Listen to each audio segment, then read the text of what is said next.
Assalamualaikum warahmatullahi wabarakatuh. Kita bertemu lagi di channel Inspirasi Oktara. Ada apa di tanggal 29 Juli tahun 2022 atau tepatnya besok di hari Jumat tanggal 29? Apakah benar PKH tahap ketiga ataupun BPNT cair di hari besok atau tepatnya di minggu terakhir di bulan Juli? Nah, sebelum saya membahas topik tersebut, saya tentunya ingin mengajak Anda untuk menonton video ini hingga tuntas. Jangan sampai Anda skip sehingga Anda salah mengartikan atau salah memahami apa yang saya sampaikan. Dan pertama saya ucapkan terima kasih kepada Anda yang senantiasa mensupport dan menonton video yang saya unggah di channel Inspirasi Oktara. Terima kasih saya ucapkan bagi Anda yang terus bersabar dan selalu menunggu updatean info yang saya berikan di channel ini. Saya ucapkan selamat datang bagi Anda yang baru menemukan channel ini. Anda berada di channel yang tepat karena channel ini disampaikan langsung oleh pendamping PKH dari Kementerian Sosial Republik Indonesia. Oke, kita akan membahas terkait dengan kira-kira ada apa di tanggal 29 Juli atau tepatnya besok hari Jumat. Apakah benar PKH tahap ketiga ataupun BPNT cair besok? Nah, berhubung besok ini adalah akhir ya, hari terakhir untuk pekan terakhir di bulan Juli. Ya, karena besok adalah hari efektif jam kerja, yaitu hari Jumat, dan kemungkinan besar memang pencairan itu ada. Dan informasi ini sudah beredar di media-media sosial, terutama di Facebook para penerima bantuan sosial. Katanya untuk bantuan PKH maupun BNT ini cair di akhir bulan Juli ya, atau tepatnya besok hari Jumat ini sudah berada di tanggal 29. Nah, apakah benar? Oke. Nah, di hari Selasa tanggal 26 Juli tahun 2022, para pendamping PKH, ya khususnya di wilayah daerah saya yaitu di Jawa Timur, ini sudah melakukan rapat dengan pihak Bank Indonesia, lalu juga rapat dengan Himbara, ya, termasuk juga rapat dengan Kementerian Sosial Republik Indonesia, membahas terkait dengan era baru untuk bantuan sosial.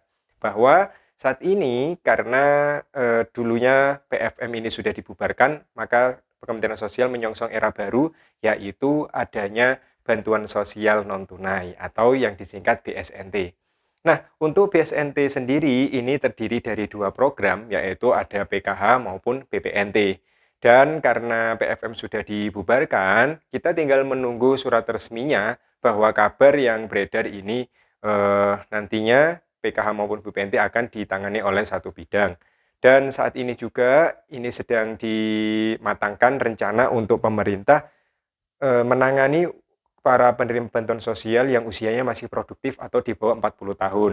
Nah, kabar tersebut tentunya ini ramai dibicarakan karena memang para KPM yang usianya produktif ini khawatir bantuan sosialnya ini dihapus. Tapi nantinya di masa yang akan datang, para penerima bantuan di usia produktif ini akan diberikan pelatihan wirausaha dan tentunya ini akan menjadi target untuk segera dimandirikan karena usia produktif ini adalah usia yang luar biasa tentunya yang memiliki potensi yang perlu dikembangkan oleh pemerintah ya melalui Kementerian Sosial Republik Indonesia tentunya.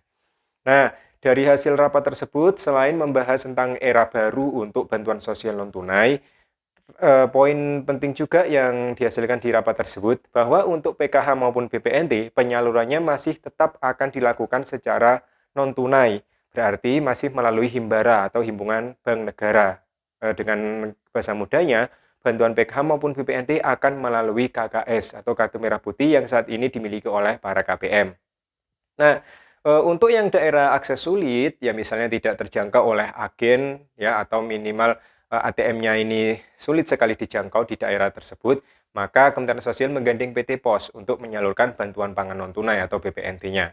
Nah, dari rapat yang sudah dilakukan 3 hari yang lalu, Kementerian Sosial mengatakan bahwa untuk pelaksanaan penyaluran PKH tahap ketiga maupun BPNT ini tinggal menunggu petunjuk teknisnya saja, termasuk juga petunjuk pelaksanaannya. Kapan mulai dicairkan, bagaimana sistem untuk mentransfer dananya, baik itu dari rekening negara, kas negara ke himbara masing-masing, hingga kepada rekening masing-masing KPM. Nah, termasuk juga pendamping, kita tinggal menunggu petunjuk teknisnya dan juga pelaksanaannya bagaimana.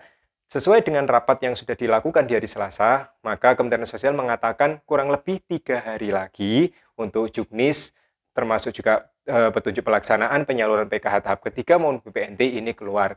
Itu artinya Jika dihitung 3 hari setelah hari Selasa, maka hari Jumat atau besok ini adalah penentuan ya, apakah memang benar yang dikatakan oleh Kementerian Sosial, juknis itu akan turun. Jika misalnya iya, berarti ini adalah kabar gembira bagi Anda para penerima manfaat yang sudah menunggu bantuan PKH tahap ketiga maupun BNT itu cair.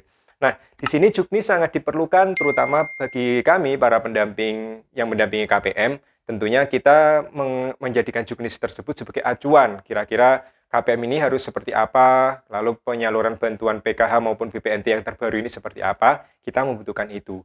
Dan harapannya ketika nanti misalnya besok hari Jumat, kita doakan semoga juknis keluar, maka kita juga berharap di hari Jumat, di besok ini, SP2D juga bisa turun. Harapannya seperti itu. Nah, jika SP2D turun, berarti otomatis untuk transfer dana bantuan dari Himbara ke rekening masing-masing KPM, ini bisa segera terrealisasikan.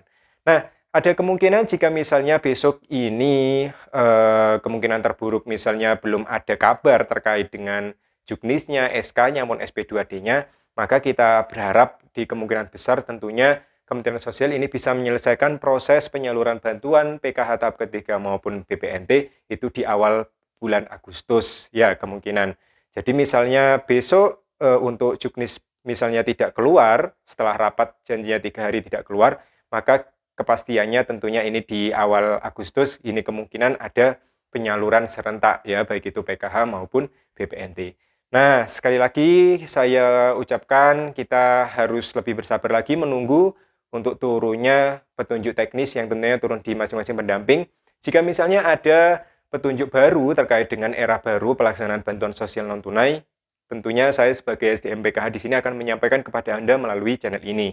Jadi jangan lelah untuk menunggu informasi terbaru yang akan saya berikan di channel ini di hari-hari mendatang. Terutama menyongsong untuk persiapan penyaluran PKH tahap ketiga maupun BPNT. Oke, mungkin itu saja informasi yang bisa saya berikan. Semoga informasi ini bermanfaat. Kita doakan bersama semoga di pusat untuk teknis pelaksanaan dan teknis untuk penyaluran bantuan PKH tahap ketiga maupun BPNT di era yang baru ini segera berjalan dengan lancar. Terutama kita doakan semoga SP2D maupun SK penyaluran BPNT maupun PKH tahap ketiga ini segera turun sehingga ada harapan baru untuk KPM bisa melaksanakan dan bisa merasakan penyaluran bantuan PKH-nya masing-masing. Oke, tetap dukung dan terus support perkembangan channel Inspirasi Oktara karena tanpa dukungan Anda, channel yang saya bangun ini tidak bisa berkembang lebih baik lagi di masa yang akan datang. Saya akhiri, terima kasih segala perhatian Anda. Saya mohon maaf apabila ada kata-kata yang saya kurang berkenan. Saya akhiri, wassalamualaikum warahmatullahi wabarakatuh.